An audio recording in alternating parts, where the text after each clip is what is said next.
Joplin, Missouri took a beating from a tornado, the likes of which has not been seen anywhere in America in more than a half century. Several thousand homes and businesses destroyed or nearly so. A fact that is difficult to comprehend even when you're here. It's hard to get a scope of the devastation, so we're just going to try something here. Arnie is our cameraman. Arnie, go ahead and do a 360 turn and just look around at this. Now, this isn't just one isolated neighborhood in Joplin. There's neighborhood after neighborhood after neighborhood that looks exactly like this. In other words, you pull down a street, you stop, and everywhere you look is devastation. Then again, maybe the best way to see it is from the air, a path of destruction miles long and half a mile wide. It looks down below like a war was raged here Sunday night. Somehow this storm basically came through and carpet bombed an entire section of this city. It looks like the tornado literally strafed through there with all of its firepower and ruined everything in sight.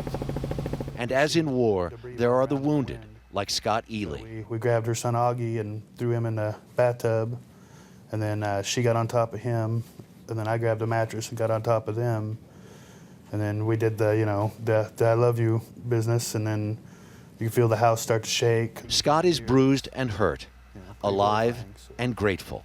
How lucky are you to be alive? I consider myself real lucky. I mean, to be able to stand up and see my family was pretty amazing. But 11 people in this nursing home were not so lucky. They did not survive. And at least 7 perished in this Home Depot. Joplin is a city that has suffered unspeakable trauma, the kind even emergency room surgeon Dr. Walter Dandridge could not put into words. It was just packed, you know.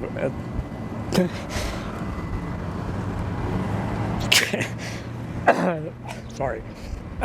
Sabrina rushed to find a scene of both life and death. We did lose our grandma.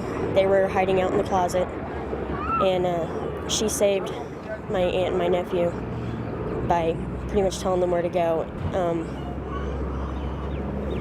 We had to pull her out. And there are those who are simply trying to find out if their loved one is still alive. Mickey Helms has been searching for his sister for 2 days. We moved all of her furniture over to the side where it wouldn't get all wet, and so when she comes back, her stuff will be all right. The Heartland knows heartbreak tonight, but even as Joplin mourns, there is determination. The battle is not over. It's a show me state. We don't spend a lot of time complaining. We don't spend a lot of time whining. You're not going to see our folks yelling and screaming, and what they're going to do is put their shoulder to the wheel and get to rebuilding. President Obama is in London tonight. He will be here on Sunday, and he made Joplin a promise. The American people are by your side. We're going to stay there until every home is repaired, until every neighborhood is rebuilt, until every business is back on its feet.